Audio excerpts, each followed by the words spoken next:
A Hora do Ungido, com o pastor Paulo Messias.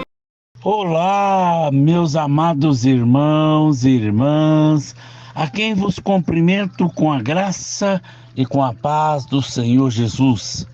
Eu sou o pastor Paulo Messias, da Igreja Videira de Canaã, Goiânia, Goiás, Brasil, para o mundo, chamado por Deus para pregar o Evangelho da Graça, para curar os enfermos, para libertar os cativos.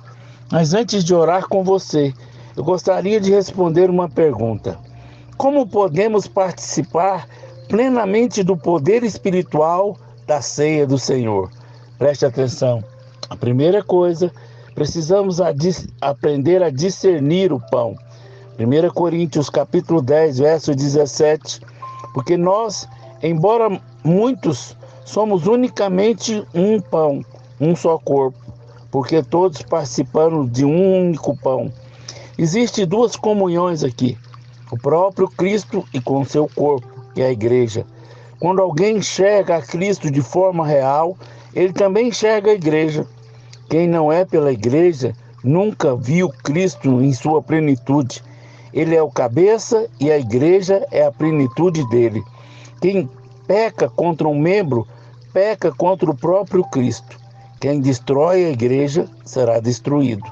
1 Coríntios capítulo 3, verso 17.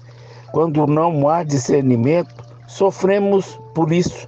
1 Coríntios capítulo 11, verso 23 diz: porque eu recebi do Senhor o que também vos entreguei, que o Senhor Jesus, na noite em que foi traído, tomou o pão. Paulo recebeu do Senhor quando foi por revelação no Espírito, porque ele não esteve juntamente com os demais apóstolos no dia em que Jesus tomou a ceia com eles. Você também não estava fisicamente diante do Senhor, mas pode receber a revelação no Espírito e desfrutar da plenitude da sua bênção. No verso 24 diz: e tendo dado graça, o partiu e disse: isso é o meu corpo que é dado por vós, fazei isso em memória, trazer à mente de mim. Pois de modo semelhante, depois de haver ceado, tomou o cálice, dizendo: este cálice é a nova aliança do meu sangue. Fazei isso todas as vezes que beber, em memória, ou seja, trazer à mente de mim. Trazer à memória é a vitória. Os filhos de Israel sofriam quando se esqueciam dos feitos de Deus. Precisamos ter à minha mente as lembranças vividas da obra de Cristo.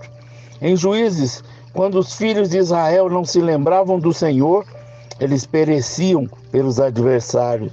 Os filhos de Israel não se lembravam do Senhor, seu Deus, que os livrara do poder de todos os seus inimigos ao redor. Juízes capítulo 8, verso 34. A nova aliança é tudo o que recebemos na redenção, todas as promessas e riquezas em Cristo. Quando você toma o sangue com esse entendimento, você é abençoado. Você sabe que o sangue perdoou todos os seus pecados e você é livre da culpa e da condenação. No verso 26 diz: porque todas as vezes que comerdes este pão e beberdes o cálice, anunciais a morte do Senhor até que ele venha. Por isso, aquele que comer o pão ou beber o cálice do Senhor indignamente será réu do corpo e do sangue do Senhor. Nesse ponto, muitos sofrem culpa e condenação, pois foram ensinados a olhar para si mesmos, para examinarem, e se são ou não são dignos de participar da mesa. Mas o texto não se refere a olhar para si, mas tomar a ceia de forma digna. Ao tomar a ceia, não procure se avaliar como digno ou indigno. Na verdade, todos sempre seremos indignos. Apenas traga à memória Cristo e a sua obra consumada de perdão. A sua escravidão é resultado de sua ignorância. No verso 28 diz: examine-se, pois, o homem a si mesmo, e assim coma do pão e beba do cálice. Verso 29, Pois quem come e bebe sem discernir o corpo, come e bebe juízo para si. Examinar-se é reconhecer como genuíno depois de um exame. Você tem que examinar-se para ver se discerne o corpo corretamente. Discernindo o corpo, na noite em que Paulo não mencionou o discernimento do sangue, a dificuldade que temos não reside em discernimento do sangue, mas o corpo.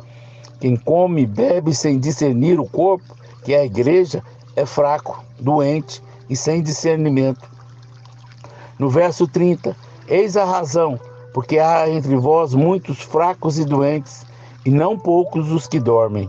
Força, saúde, longevidade são liberadas na comunhão da ceia com o Senhor. Participe corretamente, não guarde ressentimentos em seu coração, perdoe, não se avalie para ser digno, apenas confie na obra consumada de Cristo Jesus. Há poder no comer. Adão e Eva comeram de um simples fruto, levaram toda a humanidade à morte. Essa morte inclui enfermidade, fraqueza e pobreza. Comer tem um grande significado espiritual. Jesus está aguardando o dia em que comerá novamente conosco. Deus resolveu colocar um simples ato de comer em um pedaço de pão, a cura para os nossos corpos. Há provisão de cura no Cordeiro. A Páscoa é o símbolo da ceia. Jesus é o Cordeiro. Ao comer do Cordeiro, somos revigorados e curados. O pão é o corpo de Cristo dado por nós na cruz. Em João capítulo 6, verso 51 Jesus diz: eu sou o pão vivo que desce do céu. Se alguém comer dele, viverá eternamente. E o pão que eu darei pela vida do mundo é a minha carne. A sua carne ele dá para a vida do mundo. Essa vida não é a vida eterna, é o Zoe. Quando Deus soprou em Adão, ele recebeu o Zoe, que é vida, saúde, plenitude. Não é vida eterna. Sempre que a Bíblia se refere à vida eterna, ele associa duas palavras, Zoe e Ainos, que significa, aqui Zoe é vida física. Quando a vida não está fluindo, há fraquezas e morte.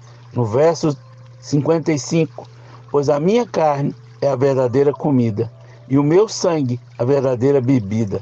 Há poder ao tomarmos com revelação e fé.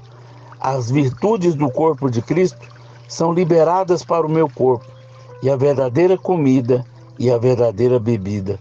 Pargo e trogo.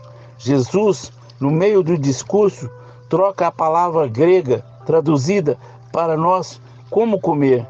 Jesus troca a palavra pargo, comer num sentido geral, por uma trogo, mastigar, triturar.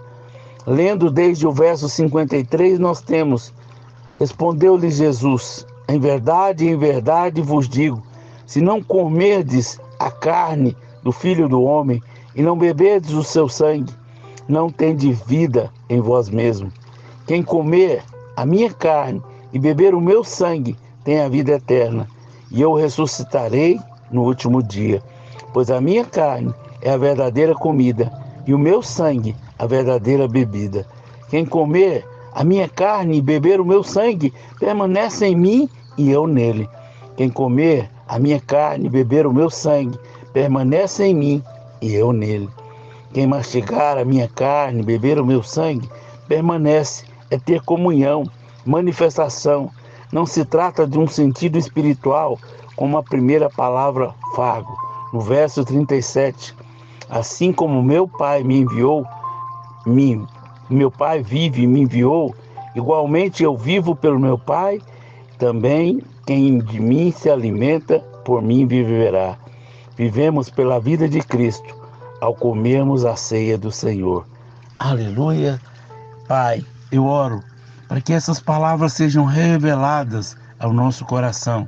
Dá-nos a sabedoria, dá-nos entendimento, livra-nos do mal, livra-nos da queda, da vergonha, livra-nos da morte espiritual. Em nome de Jesus. Amém, amém e amém.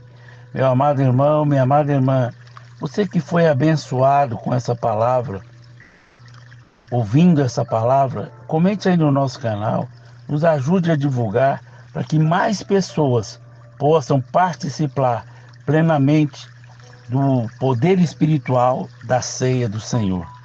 Se você foi abençoado e deseja ser um semeador do nosso ministério, tem aí um número do Pix que você pode fazer uma oferta generosa. No dia 16, 17 e 18 de agosto, nós teremos um encontro com Cristo. Através da sua oferta, vamos levar pessoas a ter um encontro com o Senhor. Nos ajude a pregar a palavra e veja o que Deus vai fazer na sua vida financeira. Eu tenho certeza que Deus vai te prosperar em nome de Jesus. Amém?